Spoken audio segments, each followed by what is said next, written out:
నాన్న నీకు బాగా సంతోషం వస్తే ఏం చేస్తావు? సంతోషం తేడు చేస్తాం తాగి పడుకుని పోతాను అంతే. నీకు బాగా కష్టం వస్తే ఏం చేస్తావు? కష్టమో తేడు చేస్తాం ఇంట్లో పడుకుని పోవడం మమ్మల్ని. నీకు బాగా కోపం వస్తే ఏం చేస్తావు? పాపం వస్తే ఎవరు లేట్ అన్నమ్మా. అప్పుడు అప్పుడు కూడా తాగేసి పడుకుంటావు అంతే? అప్పుడే తాగేసి పడుకుంటా. అందరు అంటున్నారు అవి మానేయచ్చు కదా అంటున్నారు. మానేయాలంటే అవ్వదమ్మా. ఏ అలవాట్లు లేవు నాకు, సిగరెట్ తప్ప.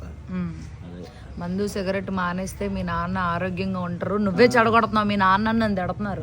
తిడుతున్నారా? ఎవరన్నారు?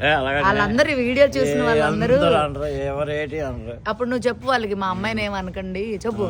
చెప్పు మా అమ్మాయిని ఏమనకండి, నా ఆరోగ్యం బాగానే ఉంది, నాకు బీపీ కానీ షుగర్ కానీ ఏవి అంటలేదు.